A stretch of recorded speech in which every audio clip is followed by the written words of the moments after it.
Yeah, what we are seeing, Juliet, is the continuation of what we've been seeing for the last hour or so. The colors continue to fill in. This is, again, the U.S. Senate race on the Democratic side. The purplish color is representing where Abdul El-Sayed, Dr. Abdul El-Sayed, is currently leading in those counties, while the tealish color is representing where Congresswoman Haley Stevens is leading. You see a lot of variety here, a lot of differentiation, quite a bit of different shades of each of those two colors.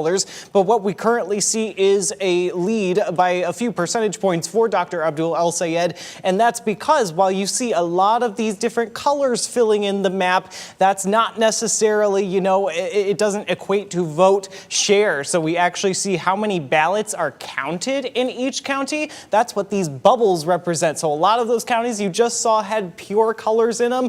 They also are a lot of counties that do not have a lot of votes reported yet. So what we are seeing is a lot of reports out of some of the larger, more urban areas, such as a place like Washtenaw County, where we said Dr. Abdul El-Sayed was expected to do more well than the Congresswoman if he wanted to show well statewide with that college, that younger voting population at U of M Ann Arbor, and for other reasons as well. While the biggest bubble you currently see here in terms of results that have been returned is from Oakland County, the Congresswoman's home ground. That is where her congressional district is based, and you see that is the largest bubble of voters that has been returned so far, and that seems to be the buoy of Congresswoman Stevens' continued campaign right now. You are seeing she is leading in Oakland County with most of the expected vote in right now, about 73% in Oakland County, and she is leading there by but just a few thousand votes. So we're going to see if that changes, because right now that is not enough to offset the other purples that we see in terms of El-Sayed's lead in places like Washtenaw County, Livingston, Macomb, and here in Kent County as well, with about a quarter of the expected votes returned, with Dr. Abdul El-Sayed leading with about 54% of the vote. Now, the wild card, again, as you heard one of our experts say earlier, and as we've been talking about tonight, is this what is right now a very small bubble in Wayne County. That is where Detroit is, the largest pot of expected Democratic votes of the night. If you go again to the uncounted votes of the night, that is the largest bubble we still have to see in terms of where are those votes going to go. We don't know, and those are all going to come out of Wayne County, a large share of them. But I did see just before I switched over that bubble got a little bit larger in terms of things that have been reported in Wayne County. A big vote dump there in just the last few seconds or so. About 21% of the vote in Wayne County, and Haley Stevens has pulled ahead by about 36% of the vote.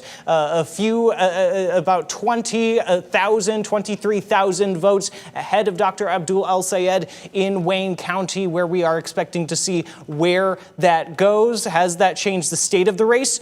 Very much. There is a very small difference now between Congresswoman Haley Stevens at this point, with about a third of the expected statewide vote in.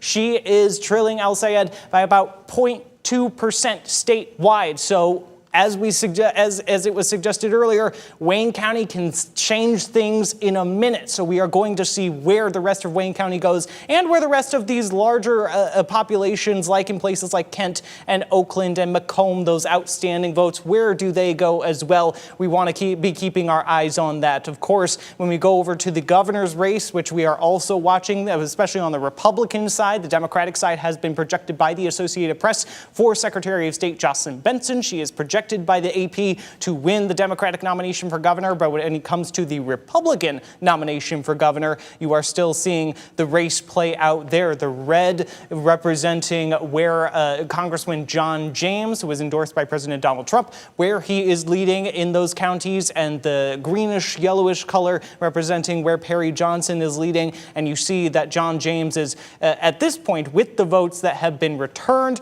solidifying leads in places like still very big pot of votes for the Republican Party that are expected in a place like Wayne County and Oakland County. With a lot of those results in, he is leading at about 52% of the vote. And in Macomb County, that is his congressional district, the majority of his congressional district, that is where he is leading as well. When we take a look at where these votes are coming from, similar story.